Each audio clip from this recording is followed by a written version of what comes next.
Bob Dylan, de son vrai nom Robert Zimmerman, est né le 24 mai 1941 à Duluth, dans le Minnesota, aux États-Unis. Sa musique, sa poésie et son engagement social ont fait de lui l'un des artistes les plus influents du XXe siècle, voire de tous les temps. Son nom évoque une époque de bouleversements sociaux et politiques, une époque où sa musique a été une voix pour le changement. Cet article explore la vie et l'œuvre de Bob Dylan, une légende vivante dont le parcours est marqué par des transitions radicales, des réinventions artistiques et une quête incessante de vérité. Les premiers pas, des racines juives et une genèse musicale. Bob Dylan est né dans une famille juive, fils d'Abraham Zimmerman et Beatrice Beatty Stone. Son père était un commerçant de vêtements et sa mère une femme au foyer. La famille déménage à Ebbing, une ville industrielle de Minnesota, lorsque Dylan n'a que 6 ans. C'est là que sa passion pour la musique commence à se former. La première influence majeure sur Dylan fut la musique folk et le blues, qu'il découvrit au travers de la radio. À l'âge de 10 ans, il commence à apprendre la guitare et, plus tard, le piano. Dylan est fortement influencé par des musiciens comme Woody Guthrie, l'icône de la musique folk américaine, qui prônait des chansons engagées sur les luttes sociales.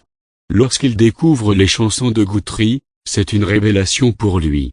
Il se prend de passion pour les ballades et les chansons de protestation, qui dénoncent les injustices sociales et politiques. C'est également à cette époque, qu'il commence à s'intéresser à la poésie, une forme d'art qui restera un pilier de son écriture tout au long de sa carrière. À l'adolescence, Dylan forme plusieurs groupes locaux, mais son désir de s'évader le pousse à quitter sa ville natale pour New York, en 1961, avec l'idée de devenir un artiste accompli. Il s'installe dans le quartier de Greenwich Village, un centre névralgique de la contre-culture américaine, où il se fait connaître pour ses talents de chanteur-compositeur et ses interprétations de chansons traditionnelles. L'ascension à New York, l'album déclencheur en 1962, Bob Dylan signe son premier contrat avec la maison de disques Columbia Records. Il publie son album éponyme, Bob Dylan, qui n'attire qu'une attention modeste à sa sortie. L'album est essentiellement composé de reprises de chansons traditionnelles et de quelques compositions personnelles. Cependant, c'est l'album The Freewheelin' Bob Dylan, sorti en 1963, qui marque le début de la véritable ascension de Dylan. Ce disque présente des morceaux emblématiques comme Blowin' in the Wind et Hard Rain's a Gonna Fall, deux chansons qui deviendront des hymnes de la protestation et des symboles de la lutte pour la liberté civile. Blowin' in the Wind devient un chant universel pour les droits civiques, résonnant comme un appel à la justice et à la paix. L'engagement politique de Dylan commence à émerger. Bien que l'artiste n'ait jamais explicitement revendiqué un rôle de leader de la protestation, ses chansons deviennent des hymnes pour les mouvements sociaux de l'époque, en particulier durant la lutte pour les droits civiques et contre la guerre du Vietnam. La révolution sonore, le changement de cap vers le rock au début des années 1960, Dylan est principalement un artiste folk, mais son style musical et son approche poétique sont en constante évolution. En 1965, il fait un virage radical. Lors de son fameux concert au Newport Folk Festival, il surprend le public en jouant avec un groupe électrique, marquant ainsi un changement de direction majeur dans sa carrière. Ce changement est incarné par l'album Highway 61 Revisited, sur lequel figure l'un de ses morceaux les plus célèbres, Like a Rolling Stone. Ce titre marque un tournant dans la musique populaire, avec une approche électrique audacieuse et une structure lyrique complexe, qui repousse les limites de la chanson traditionnelle.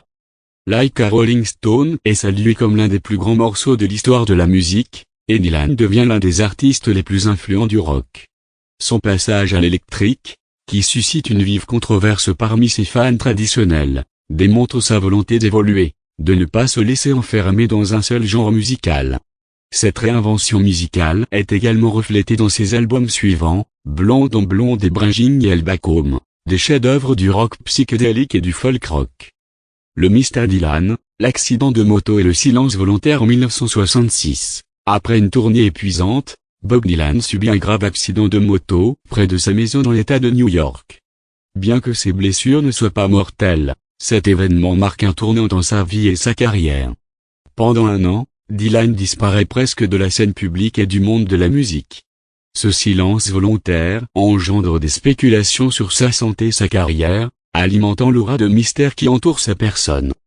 Durant cette période de convalescence, il se retire à Woodstock avec sa famille et commence à travailler sur des projets plus personnels.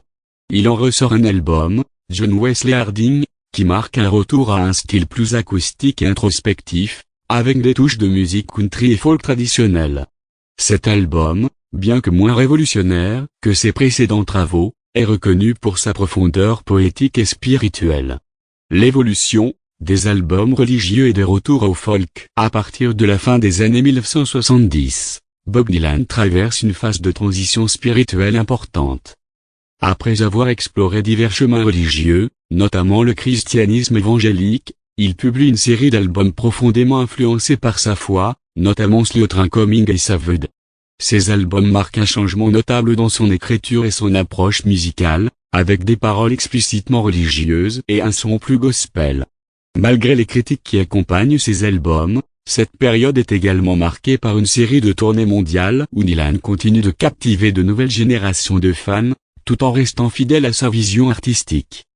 À partir des années 1980 et 1990, Dylan amorce un retour au folk et à ses racines musicales, sans jamais se contenter d'une seule direction.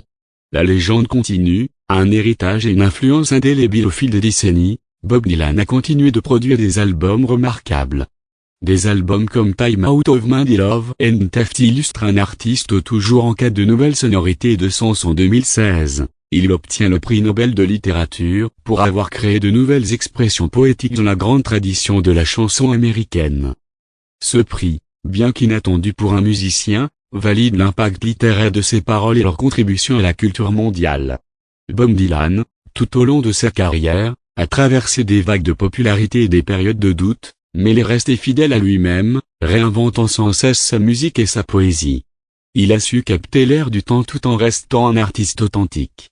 Sa musique continue d'influencer non seulement des générations de musiciens, mais aussi des artistes d'autres disciplines. Conclusion, un artiste indémodable. Bob Dylan a traversé les époques tout en restant un artiste profondément novateur et ancré dans son époque. Son œuvre, qui va des hymnes de la protestation aux explorations profondes de la condition humaine, reste une source inépuisable de réflexion et d'inspiration. Sa capacité à se réinventer constamment et à aborder des thèmes universels de manière unique fait de lui une figure incontournable de la culture contemporaine. Plus qu'un simple musicien, Bob Dylan est une légende vivante, un poète du monde moderne, dont les chansons continueront de résonner longtemps après lui. Dylan, tout en étant une figure de la musique populaire, est également un témoin de l'évolution sociale, politique et culturelle du XXe et XXIe siècle. Son influence ne connaît aucune frontière, et son héritage reste à jamais gravé dans les esprits des générations futures.